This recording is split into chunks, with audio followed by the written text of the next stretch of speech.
वृंदा वृंदावनी विश्वपूजिता विश्वपावनी, पुष्पसारा नंदनीय तुलसी कृष्ण जीवनी। आज सुनिए कार्तिक मास महत्व के तीसरे अध्याय को। साथ ही आज इस वीडियो के लास्ट में आप भगवान कृष्ण और सेठ जी की एक कहानी सुनेंगे, जो कि भगवान के सच्चे भक्त की कहानी है। उम्मीद करता हूँ आज की वीडियो भी आपको पसंद आएगी।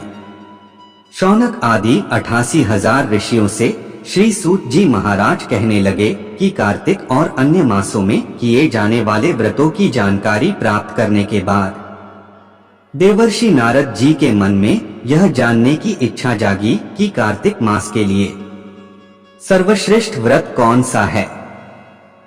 फिर उन्होंने इस बारे में श्री ब्रह्मा जी से पूछा।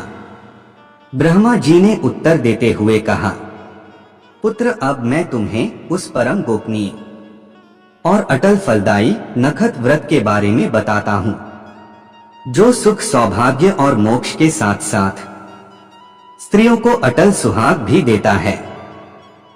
परम पवित्र और पाप नाशक इस नखत व्रत को विधिवत करने से सौभाग्यवती स्त्रियां मनवांछित फल पाती हैं। इसलिए यह नखत व्रत सौभाग्यवती स्त्रियों को अवश्य ही करना चाहिए। श्री ब्रह्मा जी के श्री मुख से इस व्रत की इतनी महत्ता को सुनकर देवर्षि नारद की हृदय में इसके विधि विधान को जानने की इच्छा जागृत हुई। तब देवर्षि नारद जी की जिज्ञासा शांत करते हुए श्री ब्रह्मा जी ने मुस्कुराकर कहा, वत्य, यह अति गोपनीय देव दुर्लभ व्रत है, परंतु तुम्हारे से स्नेह और लोक कल्याण की भावना से कार्तिक मास के इस विशिष्ट व्रत के बारे में बताता हूँ। व्रत करने वाला अश्विन शुक्ल पूर्णमासी को प्रातः कल उठकर शौच आदि से निवृत्त होकर दंतमंजन करें। इसके अनुसार 2 नदियों के संगम, नदी, सरोवर, कुंड या फिर कुएं पर या फिर घर में ही स्नान करें। व्रत के एक दिन पहले सर नहीं धोए और व्रत वाले दिन विधि पूर्वक स्नान करें, अर्थात सर से स्नान करें और पवित्र भावना से विधाता का स्मरण करें। फिर व्रत का संकल्प इस प्रकार करें कि है जगत के रक्षिता और कर्ता, आप कृपा करके मेरे पति देव की रक्षा और मेरी संतान की वृद्धि कीजिए। फिर सूर्य जाप करके सूर्य देव को नतमस्तक होकर प्रणाम करें। उस दिन सुंदर वस्त्र और आभूषण धारण करें और फिर दिन में भोजन अथवा जलपान कदापि नहीं करना चाहिए। पूरे दिन निराहार रहकर भजन कीर्तन और पूजा में अपना दिन बिताना चाहिए। यहाँ पर देवर्षि नारद को श्री ब्रह्मा जी अश्विन पूर्णिमा, जिसे शरद पूर्णिमा और कोजागर पूर्णिमा भी कहते हैं, उसके विधि विधान में बारे में बता रहे हैं। और यह व्रत हर सुहागन महिला को करना चाहिए। पूजन विधि के बारे में बताते हुए श्री ब्रह्मा जी ने कहा कि सायंकाल में श्री विष्णु की चांदी के पत्र में दूध डालकर पूजा करनी चाहिए। प्रतिमा अपने समर्थ के अनुसार सोने, चांदी, तांबे या फिर मिट्टी की बना सकते हैं। फिर उसे लाल या फिर पीले वस्त्र पहनाएं। फिर विधि विधान से पूजा करें। चांदी के बाद में रखे हुए दूध को सोने की मथनी से अथवा अपनी समर्थ के अनुसार लकड़ी की मथनी से मथें। साथ ही यह प्रार्थना करें कि ही श्री हरि मुझे भोग आदि के लिए गौ प्रदान करके मेरी संपत्ति की वृद्धि करिए। मेरे पति देव को धन धान्य युक्त और चिरायु कीजिए और बहुत से दास दासियां प्रदान कीजिए। इसके बाद ब्राह्मणों को भोजन कराएं और अपने कुल के वृद्ध और वृद्धाओं को बहुत स्वादिष्ट भोजन कराकर उनकी आत्माओं को तृप्त करें। फिर तारों को देखकर स्वयं भी भोजन करना चाहिए। यह अश्विन शुक्ल पूर्णमासी को किया जाने वाला नखत व्रत है। व्रत सभी प्रकार के पापों का नाश करने वाला, समस्त कामनाओं को पूर्ण करने वाला और ज्ञानी पुरुषों को मुक्ति देने वाला है। भगवान जप तप और तीर्थ स्नान आदि से उतने प्रसन्न नहीं होते जितने कि इस व्रत से हो जाते हैं। जो इस दिन श्री हरि के आगे कपूर जलाता है, उसको बड़े वृक्षों और गौओं के दान फल प्राप्त होता है और उसके कई कुल बैकुंठ लोक में वास करते हैं। जो केसर और कस्तूरी सहित कपूर अर्पित करता है, उसके कई वंश बैकुंठ लोक को प्राप्त हो जाते हैं। जो स्त्री इस दिन वस्त्र दान करती है, वह कपड़े के सूत्रों की लड़ियों के बराबर करोड़ वर्ष वैकुंठ लोक में वास करती है। जो इस दिन गहने दान करती है उसे ब्रह्मा लोक की प्राप्ति होती है। जो स्त्री हृदय में श्रीहरि का नाम लेती है और मस्तक पर निर्माण धारण करती है वह सदैव सौभाग्यवती और पतिव्रता बनी रहती है। इस व्रतधारी को अश्विन शुक्ल पूर्णमासी को स्नान पूजन करने के साथ ब्राह्मणों को भोजन और वृद्ध जनों का पूजन अवश्य करना चाहिए। सायकाल का श्री हरि का पूजन करने के बाद प्रार्थना करें कि है श्री हरि यह व्रत मैंने आपके निमित्त किया है, आख इसमें किसी प्रकार की कोई कमी हो तो उसको आप स्वयं ही पूरी कर लें। श्री ब्रह्मा जी ने ये भी कहा कि इस व्रत को करने की तो बात ही क्या, जो इस दिन इस व्रत कथा को पढ़ या सुन ले तो उसको भी अश्वमेध यज्ञ के फल की प्राप्ति हो जाती है। इस प्रकार देवर्षि नारद जी को व्रत का महत्व बढ़ाकर कुछ क्षण के लिए श्री ब्रह्मा जी मौन हो गए। इसके आगे का वृतांत आप सभी आने वाले अध्याय में सुनिएगा। अब सुनिए भगवान कृष्ण और उनके सच्चे भक्त सेठ जी की कहानी। इस कहानी के अनुसार मथुरा में एक संत रहते थे। उनके बहुत सारी शिष्य भी थे और उनमें से एक शिष्य थे सेठ। सेठ का लंबा चौड़ा कारोबार था और उसके चलते वह दूर देश की यात्राएं भी किया करते थे और वह अपने घर से बाहर ही रहा करते थे। एक बार वह अपने कारोबार के सिलसिले में कन्नौज गए। कन्नौज जाकर उन्होंने अपने लिए खुशबूदार इत्र खरीदे, क्योंकि कन्नौज अपने खुशबूदार इत्रों के लिए बहुत प्रसिद्ध है। उन्होंने इत्र की एक बहुत महंगी शीशी संत को भेंट करने के लिए खरीद ली। अब कुछ दिनों के बाद सेठ जी जब वापस अपना काम खत्म करके लौटे तो अगले दिन वह संत की कुटिया पर उनसे मिलने के लिए गए, लेकिन उस समय संत महाराज कुटिया में नहीं थे।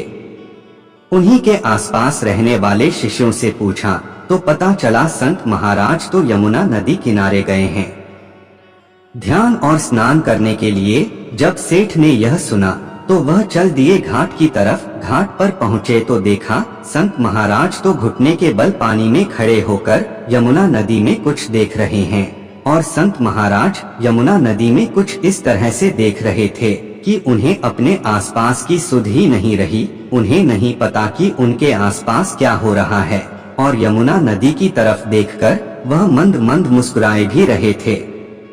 इस प्रकार जब उन्होंने बहुत दूर से संत को वहां खड़ा हुआ देखा तो भाकर सेठ उनके पास पहुँचे। प्रणाम करके कहने लगे, संत महाराज जी, मैं आपके लिए कन्नौज से इत्र की एक शीशी लेकर आया हूँ। संत ने कहा, अच्छा ये तो बहुत अच्छी बात है, लाओ मुझे दो। तब सेठ ने इत्र की शीशी संत के हाथ में दे दी। अब सेठ जी बड़े प्रसन्न सोचने लगे, शायद मेरा लाया हुआ इत्र संत महाराज को बहुत पसंद आ गया है। उधर संत महाराज ने तुरंत वो शीशी खोली और सारा का सारा इत्र डाल दिया यमुना जी में। अब जब संत महाराज ने महंगी शीशी का सारा इत्र यमुना नदी में डाल दिया तो उसके बाद भी वो मुस्कुराते रहे। सेठ यह सारा दृश्य देख रहे थे और यह देखकर वो एकदम से उदास हो गए और सोचने लगे कि एक बार भी संत महाराज ने इस इत्र जा प्रयोग नहीं किया, उसे सूंघा भी नहीं और बिना सूंघे बिना देखे सारा का सारा इत्र डाल दिया यमुना में। सेठ जी ये सारा का सारा दृश्य देखकर बहुत उदास खड़े हुए थे, लेकिन उन्होंने कुछ बोला नहीं और चुपचाप उदास मन से वापस अपने घर लौट गए। अब कई दिन तक सोचते रहते हैं कि मेरा लाया हुआ इतना महंगा इत्र संत महाराज ने सूंघा तक नहीं, प्रयोग तक नहीं किया और बर्बाद कर दिया। काफी दिनों के बाद जब उनकी उदासी कुछ कम हुई तो वो वापस फिर से संत महाराज की कुटिया में उनके दर्शन करने के लिए चले गए। अब जब वहां पहुंचे तो उन्होंने देखा संत महाराज तो कुटिया में अकेले ध्यान लगाए हुए बैठे थे, एकदम शांत और आंखें बंद, और उनके होंठ कोई भजन गुनगुना रहे थे। आहट हुई तो उन्होंने आंखें खोल कर देखा तो द्वार पर सेठ जी खड़े हुए थे। प्रसन्न होकर संत महाराज ने उन्हें अपने पास बुला लिया और कहने लगे, आओ सेठ जी, मैं तो तुम्हारा ही इंतजार कर रहा था। उस दिन तुम्हारा इत्र तो बहुत बड़ा काम कर गया। सेठ जी को विश्वास नहीं हुआ और बड़े आश्चर्य के साथ सेठ महाराज की तरफ देखने लगे। जब उन्होंने कुछ नहीं समझा तो खुद ही पूछने लगे, मैं कुछ समझा नहीं संत महाराज। सुनकर संत ने कहा, उस दिन यमुना में राधा जी और श्री कृष्ण की होली हो रही थी। जैसे ही राधा जी ने श्री कृष्ण के ऊपर रंग डालने के लिए जैसे ही बर्तन में पिचकारी डाली, बस उसी समय मैंने तुम्हारा लाया हुआ इत्र बर्तन में डाल दिया और इस तरह से सारा इत्र पिचकारी से रंग के साथ श्री कृष्ण के शरीर में चला गया। तुम्हारे लाए हुए इत्र ने श्री कृष्ण और राधा रानी की होली में एक नया ही रंग भर दिया और तुम्हारे कारण ही मुझे भी श्री कृष्ण और राधा रानी की कृपा प्राप्त हो गई। सेठ जी चुपचाप बड़े हैरान, परेशान और अपनी आंखें बड़ी बड़ी करके संत महाराज को देखते रहे। उनकी समझ में कुछ भी नहीं आ रहा था। यहाँ तक कि सेठ जी को तो संत महाराज की बातों पर विश्वास ही नहीं हुआ। उधर संत महाराज ने जब सेठ की आंखों में अविश्वास की झलक देखी तो कहने लगे, शायद सेठ जी तुम्हें मेरी बात पर विश्वास नहीं हो रहा, तो एक काम करो, जाओ और मथुरा के सभी श्री कृष्ण राधा के मंदिरों के दर्शन कर कर आओ, फिर कुछ कहना। सेठ जी मथुरा में स्थित सभी राधा रानी और भगवान कृष्ण के मंदिरों में गए। उन्होंने जब दर्शन किए तो उन्होंने एक बात का एहसास किया, जितने भी मंदिर में वो दर्शन करने गए उन सभी मंदिरों में श्री कृष्ण और राधा रानी की मूर्ति से उन्हें अपने लाए हुए इत्र की महक उन्हें महसूस हुई। अब सेठ जी का लाया हुए इत्र श्री कृष्ण और राधा रानी ने स्वीकार कर लिया था और इस प्रकार एहसास कर सेठ संत महाराज की कुटिया में वापस लौटे तो संत महाराज के चरणों में गिर पड़े। सेठ जी की आंखों से आंसुओं की धार बहाने निकली। तब कहीं जाकर सेठ जी को संत जी की कहीं बातों पर विश्वास हो पाया। तब उन्हें पता चला कि किस अधिकार से संत महाराज ने यमुना नदी में सारा का सारा महंगा इत्र डाल दिया था। सेठ जी की आंखों से आंसुओं को गिरते देखकर संत महाराज की आंखें भी अपने भगवान की याद में गीली होने लगी।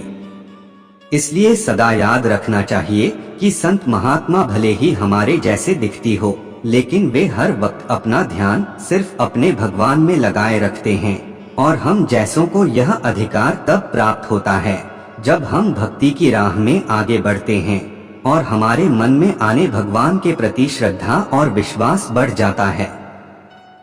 अगर आपको यह वीडियो पसंद आई हो तो वीडियो को लाइक करके शेयर कीजिएगा और अगर आपने हमारे चैनल को अब तक सब्सक्राइब नहीं किया है तो अवश्य सब्सक्राइब कीजिएगा। धन्यवाद।